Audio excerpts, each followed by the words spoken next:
Hello everyone, I hope you're doing great. In this video, we'll be looking at the new content update that Bouncy Rogue has pushed to TaleSpire, which is the Rural Farm expansion set. This new content brings thatched roofs and wooden walls. I've made a more detailed video about this tile set specifically that you can find on my channel.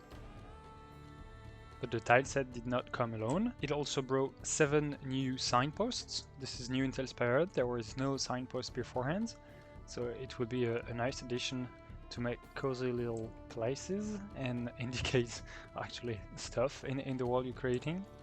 There's also something that was not on patch note.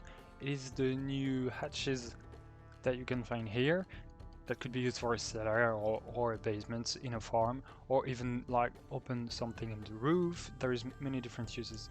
It is a really nice asset and I'm sure people will be using it a lot.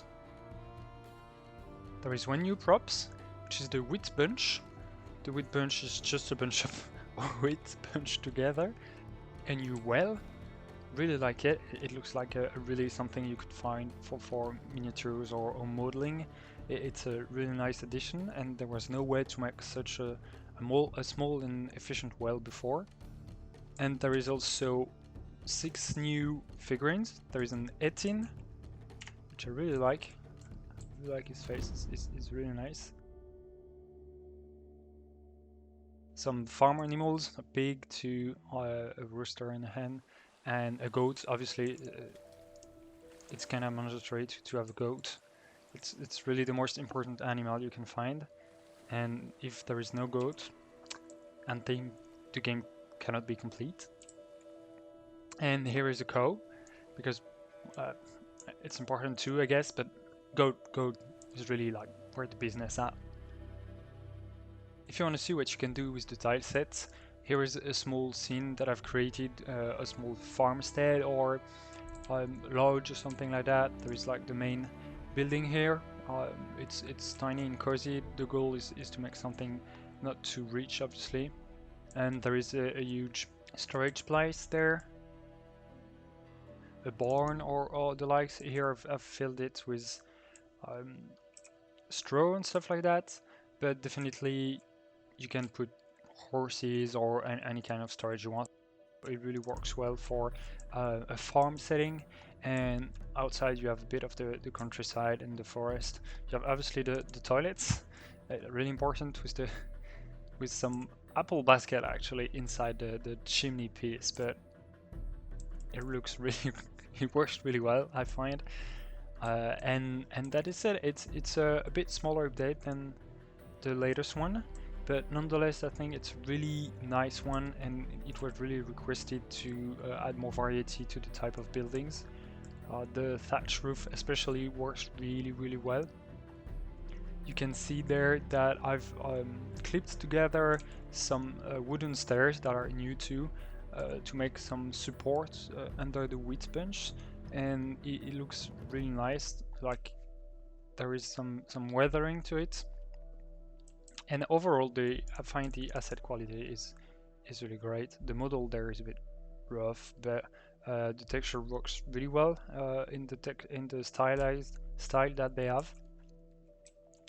And I think that's it. It was the rural village update. A nice and neat update that I'm sure a lot of people will be using and are looking forward to use. The wooden panels too will be really nice in houses, even if it's more richer houses or different type of construction. We really needed some wooden walls. I'm sure we can even make some barricades and or stuff like that with the wooden walls, a bit of tinkering or clipping assets. I really liked it myself. I had a great fun building with it, and I think it works really well. I also want to make a quick note to say that rulers have been added and they're really nice. You can toggle them by using the OR key or clicking at the bottom left of the screen. You can use 3 functions right now. There is the sphere. You can just drag like that. The effect is really nice when you activate it. You can also swap to a line. There is 10 points currently, so it's really enough to measure stuff or to make paths or stuff like that.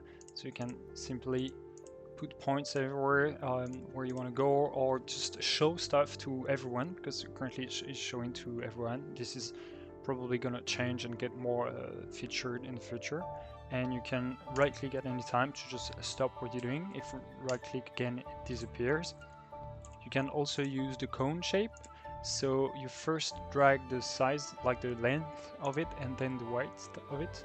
You can almost make a sphere.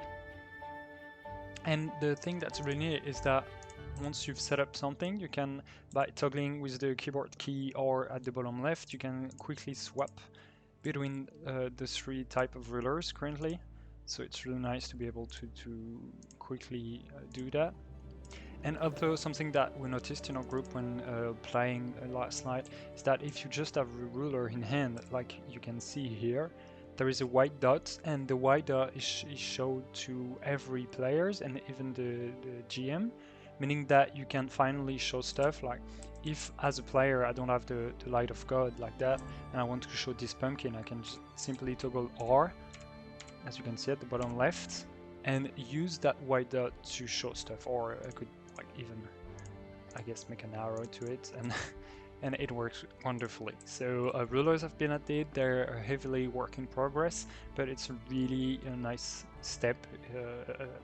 It's really a step in the right direction, and so far, even with basic function like that, they've been really useful when playing the game.